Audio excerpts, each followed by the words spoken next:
You ever have a moment in your life where somebody says something, you hear something, a song, a scene, something that happens, the words that come out of someone's mouth that completely shakes your soul up, your spirit up, that you're absolutely in a different place thinking about the possibilities? That's what happened to me about 3 years ago, and I'm going to share that story with you. So in 2014, late 2014, I started losing my voice.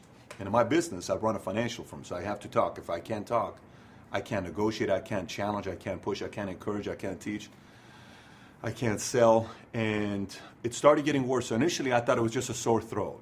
And I said, it's not a big deal, it's going to go away. Then everybody would ask me, Pat, what's up with your voice? I'd be doing conference calls, and I can barely say anything. Then I'm doing events, and I can barely speak. And one time, I was on a tour, and I'm on the ending of my tour. I have to go from LA to Miami. From Miami, I'm finishing it up in Hawaii. And while I'm in LA, I just couldn't even talk anymore. My wife's asking me, you got to go get this thing checked out. So I go to the doctor, and I meet with one of the best doctors, and sitting there, I don't really know if anything's wrong with it or what he's going to say. Maybe he's going to put a spray or something like that, and I'm going to be good. So I go to this doctor, and I sit down. He's going through this whole procedure, and next thing you know, he brings another person, and they start doing all, and bring me this, bring me that, bring me this, and I'm like, wait a minute, I've never seen this kind of a reaction from a doctor. And I say, Doc, is everything okay? He says, well, give me a minute, let me find out. And then he asks everybody to leave, and he says, hey, what do you have going on next week? I said, next week I'm speaking in Miami and I'm speaking in Hawaii, so there's nothing I can do about it. He says, I think you need to cancel that. I said, I can't cancel it. I have to go have a commitment in Miami and Hawaii. He says, this is a little bit more important than a speaking engagement. I said, no, I kind of got to do it. I said, well, what's your point? He says, well, this doesn't look good. I said, what doesn't look good? He says, typically when I see what I'm looking at right now, it's cancerous.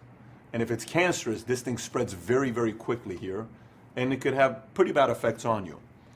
And I said, really? He says, yes. I said, come on, positive thinking. It's not going to be anything. He says, no, this is something you ought to take very serious. We need to do surgery fairly quickly. And I said, okay. So I come back, and I can't tell, the company because, I have to do what I have to do. So I keep my commitment. I go to Miami. I come back. I go to Hawaii. And in Hawaii, people who were at that meeting in Hawaii, I couldn't get a word out. It was probably the worst talk I've ever given in my life. Come back from Hawaii. I land the next day, Monday, 4 o'clock in the morning. I go in, they set me up, they do the surgery, they cut me. And I said, what's going to happen? He says, for 1 month, you won't be able to speak. And this surgery was done on November 23rd. So think about November 23rd. Thanksgiving is the following week. And I have family, all these people that are coming over, and, Thanksgiving, kids, nephew, niece, playing, wrestling, eating. I can't speak for 1 month, okay? And my brother-in-law knows I like this singer named Daryush. It's a Persian singer. When I was a kid living in Iran, I used to always listen to his song because his songs are very, very emotional. He was somebody that wasn't happy with the government, and he sang songs with his frustrations with God and people and many, many different things. But, he became a drug addict and never wanted to talk about the fact that he had some drug habits, bad habits. And then eventually he came public about it, started a nonprofit organization. I think today he's got about 1.9, 2 million people, loyal fans that follow this man around the world. And Siamak told me, there's a concert in Orange County, I want to take you to it. So I go to it. And he's about 70-some years old, and he starts singing my favorite song, and by him. It's called Ahoy Mardom Dunya. What he's saying goes something like this. Ahoy Mardom Dunya. آهای مردم دنیا گله دارم من از دست خداام گله دارم and then he goes شما که and he sings the rest of it. But what he's saying is, I'm frustrated with God because why is it that the people in the world have put a price tag on love, and why is it that we're doing this?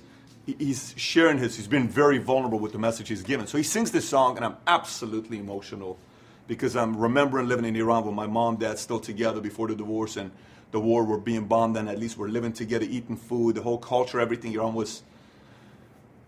So, and then he gets up, he says, I want to say something to all the young people in the audience. And he says, I want to talk to the young ones, the 20s, 30s, 40s. 40s is young because he's 70-something. And he says, I want to tell you something. You don't have as much time as you think you do. And what I want to tell you is this.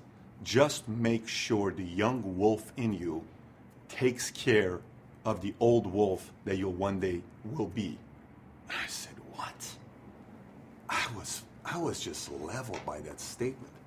I said, just make sure the young wolf in you takes care of the old wolf, because one day we're all going to be an old wolf. He says, I'm an old wolf now. He says, I don't have the young wolf anymore.